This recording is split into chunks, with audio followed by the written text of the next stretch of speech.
بسم الله الرحمن الرحيم. الحمد لله رب العالمين،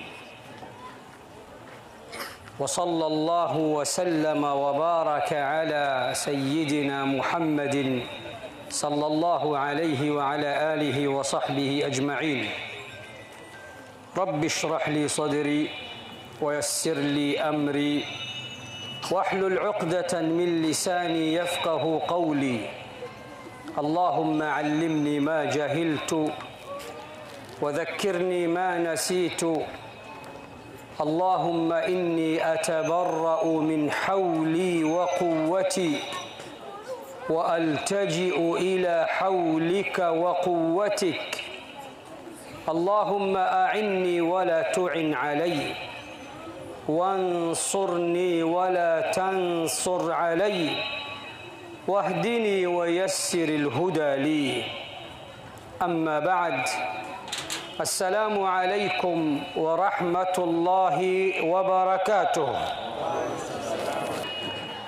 أما بعد ya kumshukuru Allah jalla fi ulah na kumtakia rahma na amani mtume wetu, mwalimu wetu, kiongozi wetu, kipenzi chetu mtume Muhammad sallallahu alayhi wasallam.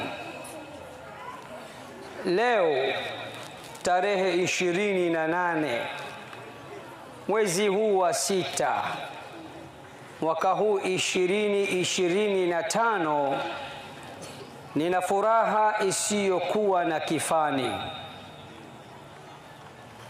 wakati napokea mwaliko kupitia taasisi ya Darul Ulum, Darul Arqam na Darul Hadith As-Salafiyah, chuo cha utumishi na baraza la kina mama wa Kiislamu hapa Tanga. Baada ya ratiba kupangwa, kijana wangu Abdillahi mwana wa Maalim Mashi aliniambia, Jumamosi baada al-asri tumekupangia utakuwa nyumbani. Na nimesikia hapa historia fupi hapa tulipo.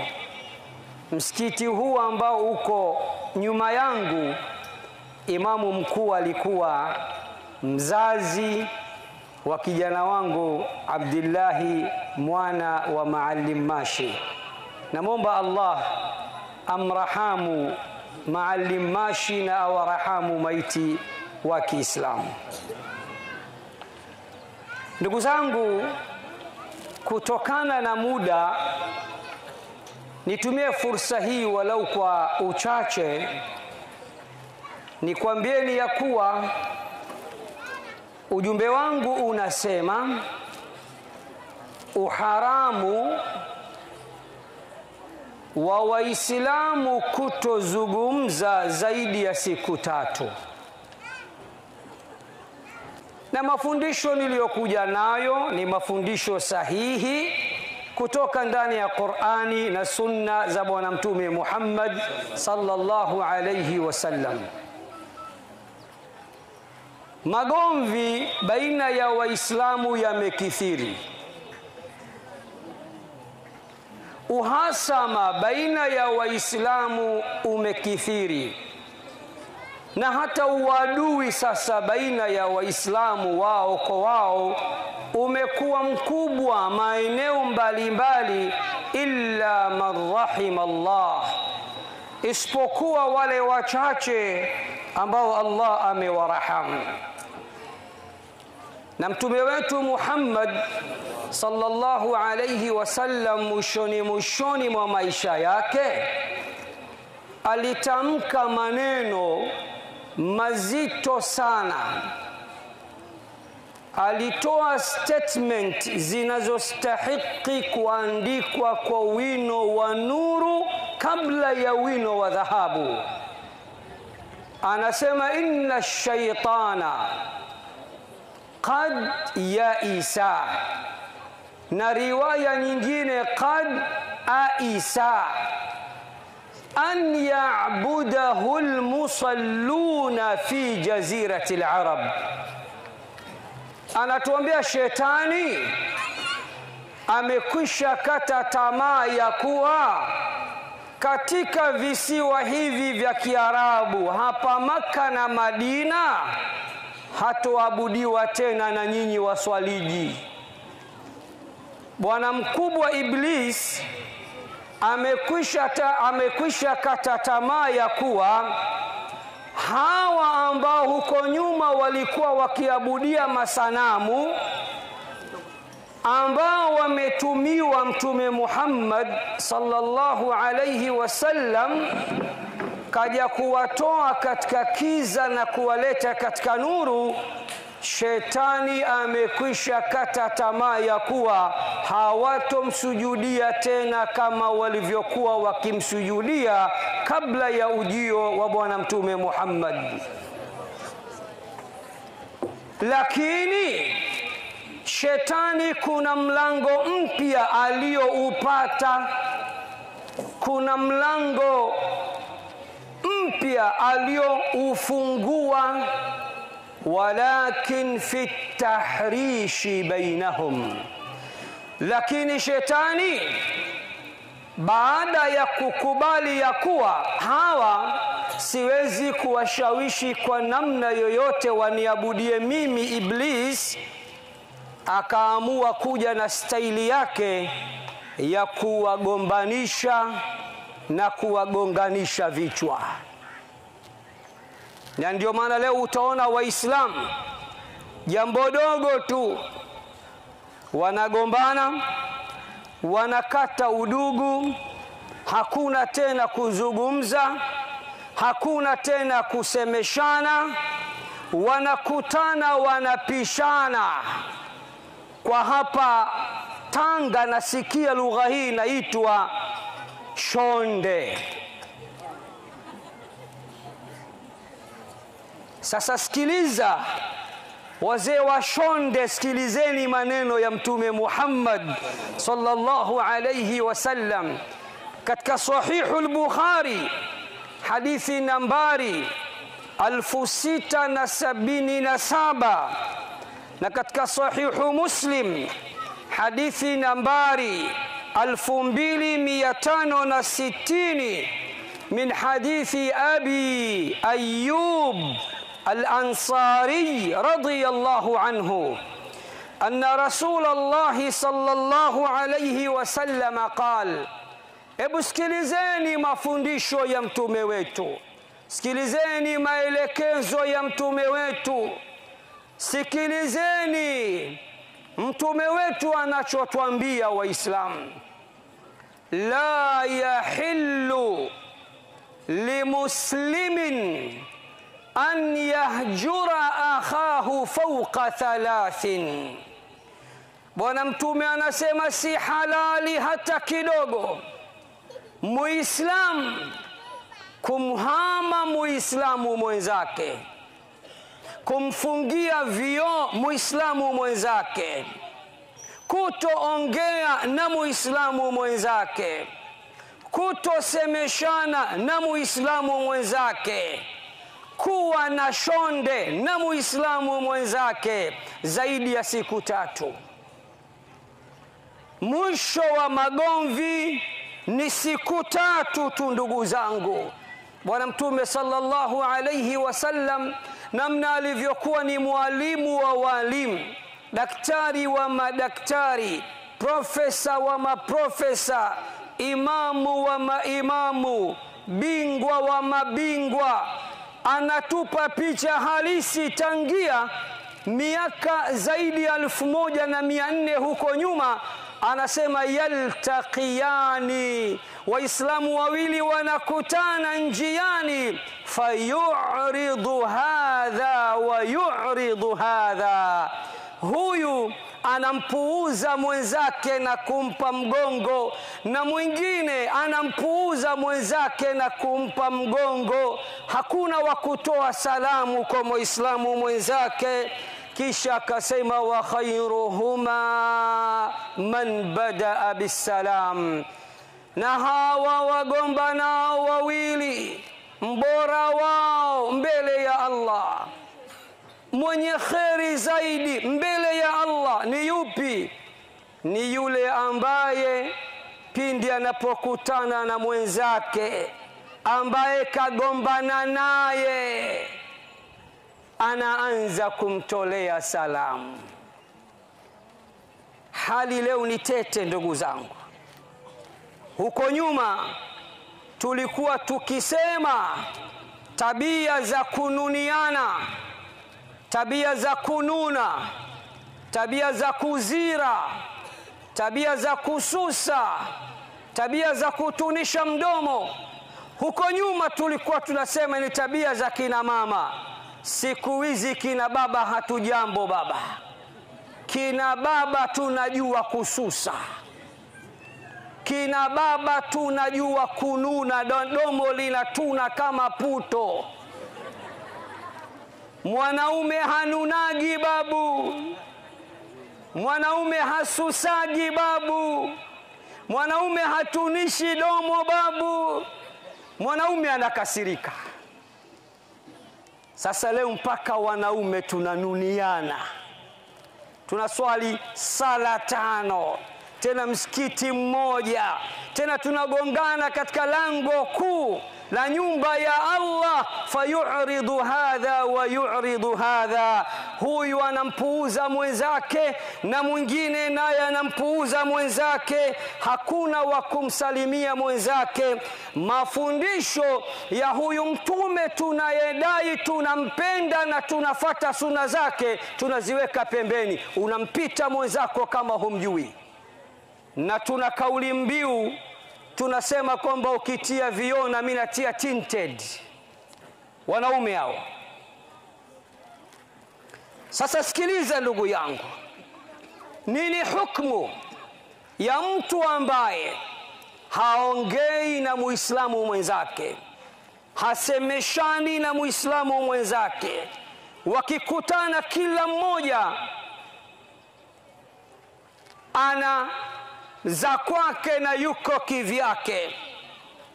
Bwana Mtume sallallahu alayhi wasallam katika sahihu ya al-Imam Abi Daud hadithi nambari 4914 anatueleza matatizo ya kutoongea zaidi ya siku 3. Anatufahamisha ukifa hali ya kuwa kuna watu chungu nzima umewafungia vioo, huzungumzi nao, husamisheni nao, unashonde na wao, angalia hukumu yako na makazi yako. Bwana Mtume anasema faman hajara fawqa 3 famata dakhala an-nar, atakayemuhama Muislamu mwenzake, hazungumzi na Muislamu mwenzake, hasemeshani na Muislamu mwenzake, anashonde na Muislamu mwenzake zaidi ya siku 3 kisha akafariki, Allah atampeleka motoni. Tena baadhi yetu namna tulivyokuwa hatutaki kusikia la Allah wala mtume, hata sulhu hatutaki. Mtu anakuambia usinijue, nisikujue, na jeneza langu nikifa usiligusi. Haya sasa ushakufa, akiligusa wewe unajua? Ndugu zangu, kwa kweli shetani amepata nafasi kubwa sana baina yetu na amefanikiwa kutugombanisha. Majirani leo hawapatani, kisa na mkasa mtoto wa huyu na wa huyu wamegombana, watu wazima wananunua ugomvi. Aibu tena ya kimataifa. Wazazi mnagombana kwa sababu ya ugomvi wa watoto, na Allah alivyokuwa mkubwa, masaa 2 ni mengi, wale watoto wanakuja kupatana, wameshikana mikono, wanacheza, wanakuumbueni nyinyi wazee, watu wazima mlioununua ugomvi wao. Hebu sikiliza katika sahihu ya al-Imam Abi Daud kwa nambari 4915, Bwana Mtume sallallahu alayhi wasallam baada ya kutuambia atakayekufa hali ya kuwa hazungumzi na mwenzake zaidi ya siku 3, akifa anapelekwa motoni. Sasa anatuambia tena, man hajara akhahu sanatan fahuwa kasafki damihi, atakayemuhama ndugu yake, hazungumzi na ndugu yake, kamkata ndugu yake, hasemeshani na ndugu yake mwaka mzima, ukifikisha mwaka mmoja, hukumu yako mbele ya Allah unaandikiwa kana kwamba umemwaga damu yake. Dunia ni fupi sana ndugu zangu. Ni kitu gani hasa sisi leo, majirani, waumini wa msikiti mmoja, tunaoishi mtaa mmoja, ni kitu gani hasa kinachotufanya mpaka hatusalimiani, hatuzungumzi, hatusemeshani zaidi ya siku 3? Kitu gani hasa kama sio shetani kutupanda vichwani na kutuchezea? Bwana Mtume Muhammad sallallahu alayhi wasallam katika makatazo yake, sikilizeni makatazo ya Mtume Muhammad sallallahu alayhi wasallam, anasema almuslimu akhul muslim, muislam ndugu yake ni muislam, la yadhlimuhu, hapaswi amdhulumu, wala yakhdhuluhu, hapaswi amwangushe, wala yahqiruhu, hapaswi amdogeshe. Kisha akaendelea katika hadithi iliyo ndefu akasema, wala tabaghadu, wala msichukiane. Leo Waislamu tunachukiana, hatuchukiani? Tunachukiana, hatuchukiani? Hata haya maneno ninayasema msichukiane, kuna watu pia wanachukia nikisema maneno haya. Haya si maneno ya Mtume, na sisi tunadai tunamfuata Mtume, na Mtume kasema wala tabaghadu, wala msichukiane. Sasa kosa langu mimi ni nini? Kunukuu hadithi ya Mtume. wala tahasadu, wala msihusudiane, wala taqata'u, wala msikatane, wala tadabaru, wala msipeane migongo, msisusane, msigombane.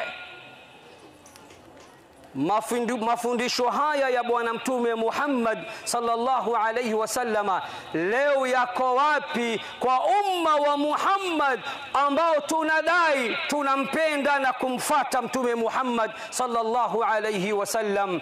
Atu'minuna bi ba'd al-kitabi wa takfuruna bi ba'd? Tumekuwa ni watu wa kuamini baadhi ya mafundisho na kukufuru baadhi.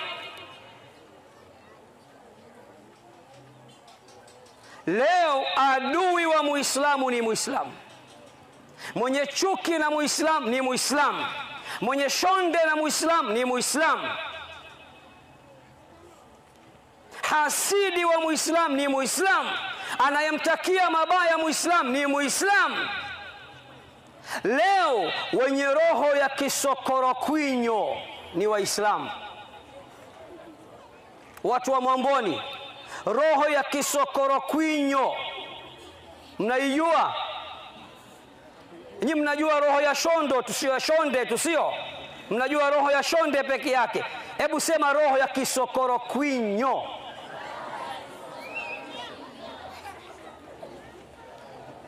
Hii unaweza kuzunguka dunia nzima usipate maana yake mpaka uje kwetu Temeke. Roho ya kisokorokwinyo maana yake roho ya korosho. Korosho imepinda, imenyoka. Korosho mwenzake nani? Wanazaliwa pamoja na nani? Bibo limenyoka, korosho limepinda.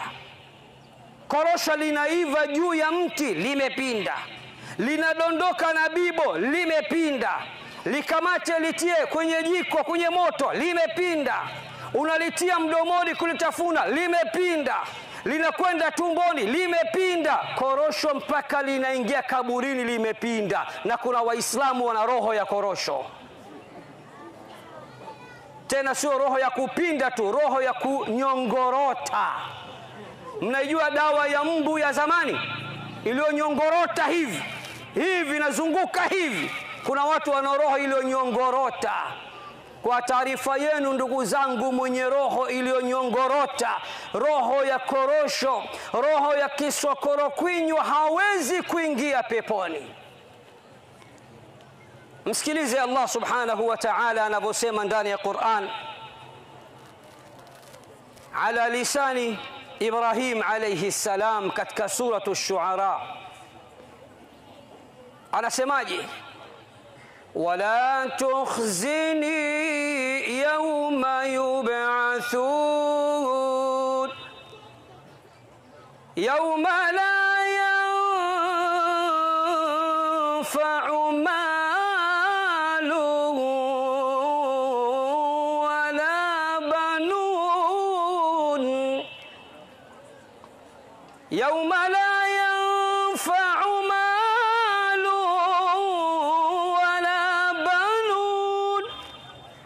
إلا من أتى الله بقلب سليم. Nabii Ibrahim anamwambia Allah, wala tukhzini yawma yub'athun, Mola wangu nakuomba usinifedheheshe, usiniangushe siku ya kufufuliwa waja wako. Yawma la yanfa'u malun wala banun, siku ambayo mali haitomfaa mtu, watoto hawatomfaa mtu. Yupi atakayeibuka kidedea? Yupi atakayefuzu siku hiyo? Illa man ata Allah biqalbin salim, isipokuwa yule ambaye atamjia Allah ili hali moyo wake umesalimika.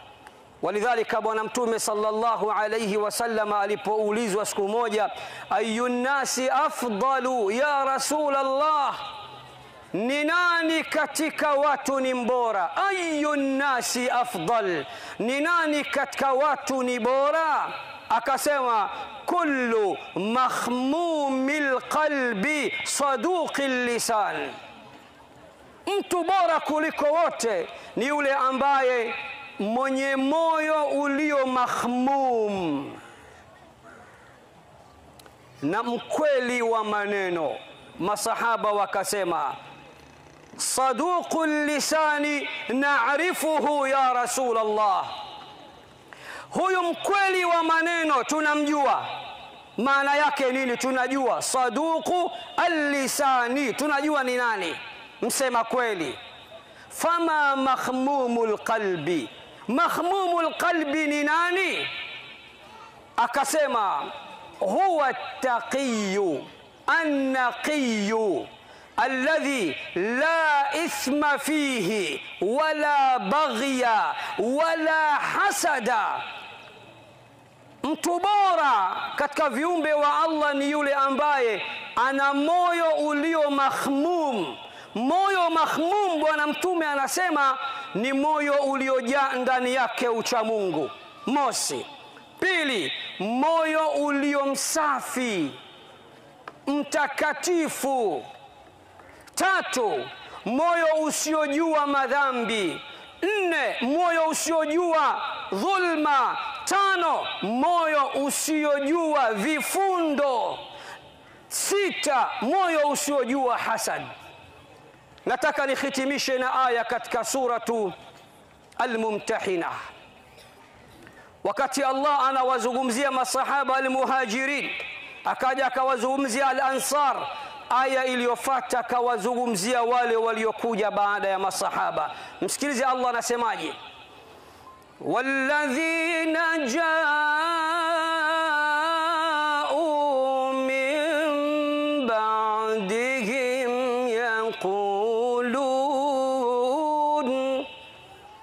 yaquluna rabbana اغفر لنا ولإخواننا يقولون ربنا اغفر لنا ولإخواننا الذين سبقونا بالإيمان. محل الشاهد سسا ولا تجعل في قلوبنا غلا للذين آمنوا. Na wale waliokuja baada ya masahaba wanaomba dua ifuatayo: Rabbana ighfir lana wa li ikhwanina alladhina sabaquna bil iman. Wanasema Mola wetu mlezi, tusameh sisi makosa yetu, wasameh ndugu zetu waliokwisha tangulia mbele ya haki, wala taj'al fi qulubina ghillan lilladhina amanu. Mola wetu mlezi, tunakuomba usijalie katika vifua vyetu kuwa na vifundo dhidi ya wale walioamini. Haya si mafundisho ya Qur'an? Qur'an inatuambia tumuombe Allah atusaidie, tuombe dua hii sisi tuliokuja baada ya masahaba. Tumuombe Allah atakase nafsi zetu, mioyo yetu, nyoyo zetu. Tumuombe Allah kubwa kuliko yote asije akajalia tukawa na roho ya kisokoro kwinyo, asitujalie kuwa na vifundo katika nafsi zetu dhidi ya wale walioamini. Huu ndo Uislamu. Namaliza, ukimwona Muislamu ana kisokoro kwinyo, ukimwona Muislamu ana shonde, ukimwona Muislamu ana chuki na Muislamu mwenzake, ukae ukifahamu huyo imani yake bado haijakamilika, kwa kauli ya Bwana Mtume Muhammad sallallahu alayhi wasallam: walladhi nafsi biyadihi la tadkhulul jannata hatta tu'minu wala tu'minu hatta tahabbu. Ninaapa kwa yule ambaye nafsi yangu mimi iko mikononi mwake, hamtoingia peponi mpaka muamini na hamtoamini mpaka mupendane. Maana yake imani zenu haiwezi kukamilika, imani zenu haziwezi kukamilika mpaka mufikie pahala muwe wenye kupendana. Al-Imam Shafi'i anasema: naibu zamanana wal aibu fina wama li zamanina aibun siwana ونهجو ذا الزمان بغير ذنب ولو نطق الزمان لنا هجانا وليس الذئب يأكل لحم ذئب ولكن يأكل بعضنا بعضا عيانا. Naibu zamanana wal aibu fina, siku zote tunazitia doa na dosari zama zetu. Dunia bwana imeharibika, zama bwana zimeharibika. Al-Imamu Shafi'i anasema dunia haijaharibika, zama hazijaharibika, sisi ndio tulioharibika. Na kama dunia yetu itakuwa ina kasoro, ina aibu, basi kasoro ya dunia yetu na aibu yake ni kile kitendo cha mimi na wewe kuishi katika dunia hii. Wazee wa visokoro kwinyo,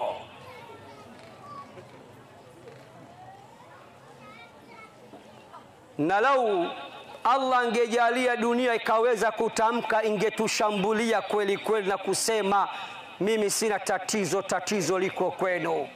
Kisha akasema walaysa dhi'bu yakulu lahma dhi'bin, hajapatapo kuonekanika mbwa mwitu akila nyama ya mbwa mwitu mwenzake, walakin yakulu ba'duna ba'dan ayana, lakini sisi leo wanadamu tunakulana wenyewe kwa wenyewe.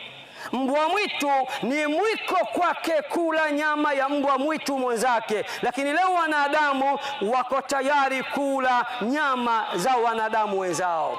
ليت الكلاب كانت لنا مجاورة وليتنا لا نرى مما نرى أحدا إن الكلاب لتهدى في مواطنها والخلق شرهم ليس بهاد أبدا. Anasemaje Imam Shafi'i, laiti jirani zetu wangelikuwa ni mbwa kuliko wanadamu. Unasikia maneno mazito wazee? Laiti jirani zetu wangelikuwa ni mbwa kuliko wanadamu. Kwa nini? Akasema mbwa kuna wakati wanatulia, hawabweki, hawapigi kelele. Uongo kweli? Lakini shari na ubaya za wanadamu hazitulii asubuhi, mchana, jioni na usiku. Tubadilike jamaa. Dini ni akhlaq. إنما الأمم الأخلاق ما بقيت فإنهم ذهبت أخلاقهم ذهبوا. Muislamu anasifika kwa tabia njema. Mtume wetu amesifika kwa tabia njema, wa innaka la'ala khuluqin adhim. Na yeye amegawa nyumba za pepo katika daraja kuu 3. Akasema mimi ninadhamini nyumba iliyopo mwanzoni mwa pepo kwa yule atakayeacha mabishano hata kama ana haki ya kubishana. Akasema tena ninadhamini nyumba iliyopo katikati ya pepo kwa yule atakayeacha kusema uongo hata kama anafanya mzaha. Kisha akasema wa ana zaimun bi baitin, na mimi Muhammad nadhamini nyumba iliyopo fi a'la aljanna, daraja la kwanza la pepo.